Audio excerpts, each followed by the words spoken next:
से परब्रह्म ऋषि परमात्मा दैवता दैवी गायत्री प्राणायामस्य वितर्वरेण्यं भर्गो देवस्य धीमहि धियो यो न प्रचोदयात् ओम पूज्योतिः समृद्धो ब्रह्म भूर्भुवस्सुः ईशानां सर्वविद्यानाम् ईश्वराय प्रदयतायिने नमो वैश्रवणाय कर्महे कमिन् कामेश्वर वैश्रवणो ददातु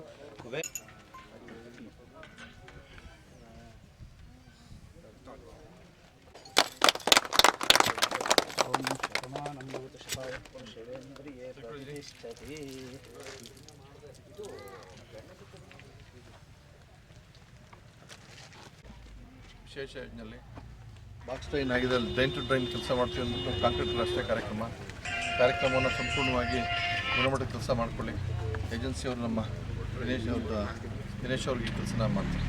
ನಮ್ಮ ಲ್ಯಾಂಡರ್ ಮೇಲೆ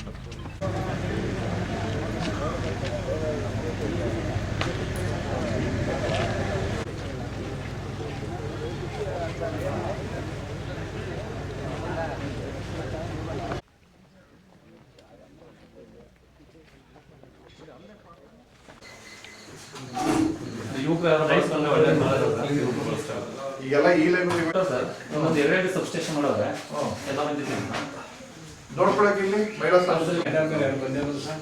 ಬಂದವ್ರೆ ಎಲ್ಲಿದ್ದಾರೆ ಚೇತು ಬಂದು ಫಸ್ಟ್ ಬಂದು ನಮ್ಗೆ ಏನು ಇದನ್ನೇ ಮಾಡಿಲ್ಲ ಅವರು ಇನ್ಫಾರ್ಮೇಶನ್ ಅವರು ನಮ್ಮ ಜೊತೆ ಬಂದು ಈಗ ಅವ್ರಿಗೆ ಕೇಳ್ತಾವ್ರಲ್ಲ ಸುಮ್ಮನೆ ಇಂಜಿನಿಯರ್ ಹೇಳಕ್ಕಾಗಲ್ಲ ಈಗ ಕೇಳ್ತಾವ್ರೆ ಮಾತಾಡಿ. ಈಗ ನಾನು ಆಕ್ಚುಲಿ ಚುನಾವಣೆ ಟೈಮಲ್ಲಿ ಕೊಂಡಾಗಿದೆ ಮೇಜರ್ ಆಗಿ ಉಳಿದಿರೋದು ಒಂದು ಆಗ್ತದೆ.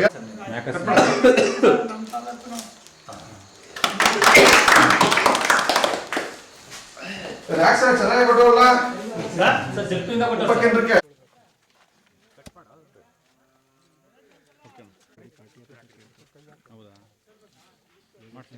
ಸ್ಕ್ವೇರ್ ಮೀಟರ್ ಮಾಡಬೇಕು. 4 square metre 100 metre 100 metre 4 metre 4 ಅಡಿ ಆಗ್ಲಕ್ಕೆ 4 ಮೀಟರ್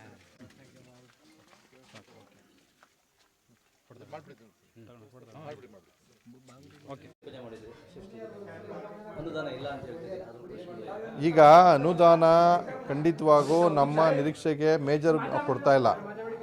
ಈಗ ಕೊಟ್ಟಂಥ ಅನುದಾನದಲ್ಲಿ ಈಗ ಒಂದು 10 ಕೋಟಿ ಕೊಟ್ಟಿರಲಿಲ್ಲ, ಅದರಲ್ಲಿ ಎಲ್ಲ ಗ್ರಾಮಗಳಿಗೂ ಒಂದು 10 ಲಕ್ಷ ಮಾಡ್ತಾಯಿದ್ವಿ. ಯಾವುದೋ ಒಂದು 2 ರೋಡ್ ಮಾಡಿಬಿಡ್ಬೋಯ್ತು ನಾವು.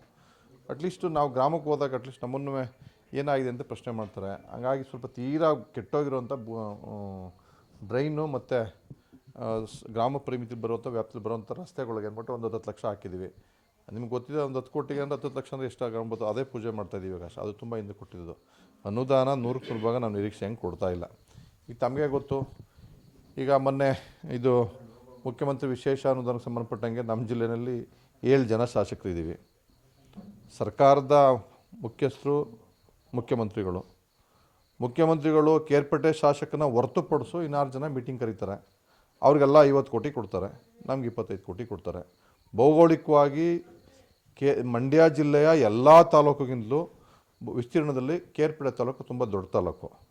ಇವತ್ತು PWDನಲ್ಲೂ ಸಹ ಅತ್ಯಂತ ಹೆಚ್ಚು ಬೇರೆ ತಾಲೂಕು ಕಂಪೇರ್ ಮಾಡಿದ್ರೆ ನಮ್ಮ ತಾಲೂಕು ತುಂಬ ದೊಡ್ಡ ತಾಲೂಕಿದೆ. ಹಂಗಿದ್ದಾಗ ನನಗೆ 25 ಕೋಟಿ ಅವ್ರಿಗೆ 10 ಕೋಟಿ ಕೊಟ್ಟಾಗ ಇಷ್ಟೊಂದು ತಾರತಮ್ಯ ಮಾಡಿದಾಗ ನಮ್ಮ ತಾಲೂಕು ಜನ ನಾವು ಟ್ಯಾಕ್ಸ್ ಕಟ್ಟಾಕಿಲ್ವಾ? ನಾನು ಜನರಿಂದ ಆಯ್ಕೆ ಆಗೋಗಿಲ್ವಾ? ಅಲ್ಲಿ ಶಾಸಕರು ನಾನು ಜನಪ್ರತಿನಿಧಿಯಾಗಿ ನನ್ನ ಜನಗಳು ಕೇಳಿದಾಗ ನಾನೇನು ಆನ್ಸರ್ ಮಾಡಲಿ ಅವ್ರಿಗೆ? ಅಲ್ಲಿ ನಡೀತಾ ಇತ್ತೆ, ನಿಮ್ಮ ತಾಲೂಕಲ್ಲಿ ನಡೀತಾರೆ ಅಂತ. ಇದು ನಮ್ಮ ಸಮಸ್ಯೆ.